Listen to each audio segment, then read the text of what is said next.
नमस्कार मित्रांनो, तुम्ही समोर बघू शकताय मी तर काही झाडांची रोपं लावलेली आहेत, काही कटिंग लावलेले आहेत.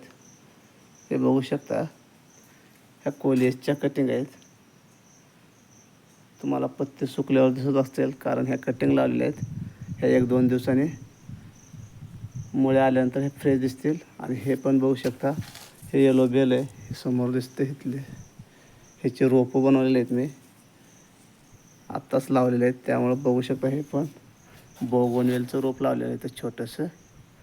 आणि इथं बघू शकता कंपाऊंडच्या साईडला मी हे लावलेलं आहे कोलियसचे. आता मला उद्याच्याला हे कट करून टाकणार आहे मी, कारण या कटिंग लावले याच्यामुळे त्याची ग्रोथ जरा थांबेल. त्यामुळे हे आलेल्या फुले आहेत हे कट करून टाकणार आहे मी. पण अशा प्रकारे कट करून टाकणार आहे. बघू शकता,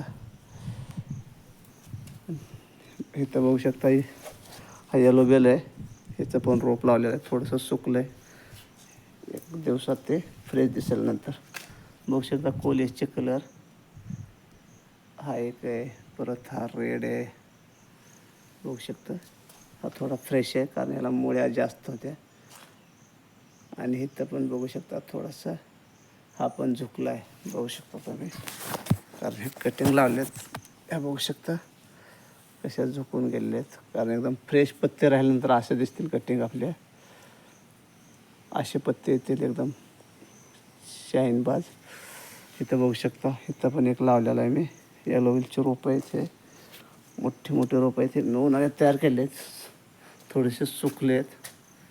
नंतर एक 2-4 दिवसामध्ये हे पूर्ण मुळ्या धरून घेतील ते. आणि ह्या ठिकाणी पण बघू शकता मित्रांनो तुम्ही, हे बघू शकता हे रांजायचे कटिंग होते मी तयार केले. हे उन्हाळ्यात तयार केले, भरपूर ग्रोथ होते याची, त्यामुळे इथं लावले मी. ह्या कंपाऊंडवर मला असे सोडून देता येईल भरपूर उंच. हे बघू शकता, ह्या ठिकाणी आपण रांजाई पण लावलेले, कोलियस लावलेले बघू शकता. आणि ह्याला काही मी खात वगैरे काही नाही टाकलेलं, कारण हे विदाऊट खताची हे झाडं येऊ शकतात. त्यामुळे ह्याला फक्त मी वर्षातून एकदा ह्याला गांडूळ खत किंवा वर्मी कंपोस्ट किंवा आपलं शेणखत वगैरे वर्षातून एकदा टाकेन, कारण हे फुलाचं आहे. ह्याला सुंदर असं सुवासिक फुलं येतात. आणि ह्या ठिकाणी बघू शकताय तुम्ही, ह्या ठिकाणी इथं एक आलमंडा लावलेला आहे. हे बघू शकता, ह्याची पण मी कटिंग उन्हाळ्यात तयार केलेली आहे. हे बघू शकता कटिंग. आणि हे रोप आहे, बघू शकता कसं रोप आलेलं आहे, एकदम शानदार. हे पण मी असं कंपाऊंडर ह्या सोडून देणार आहे. बघू शकता लांबून. आणि ह्या ठिकाणी आपला पहिला हा येलो बेल आहे. ह्याचंच बी पडल्यानंतर मी ह्याचे रोपं बनवलेले आहेत येलो बेलचे काही. आणि इथं मी बघू शकता, तुम्हाला लांबून पण दाखवू शकतो असं क्रॉस. फार छान दिसतील हे. थोडा दिवस लागेल त्याला, 1-2-4 महिने लागतील.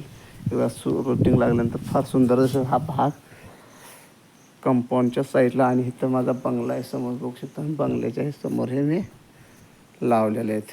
हे बघू शकता ग्रिल आहे अलीकडल्या साईडने, आणि पलीकडून ते रोपं लावले. चालते, ठेवू. धन्यवाद मित्रांनो.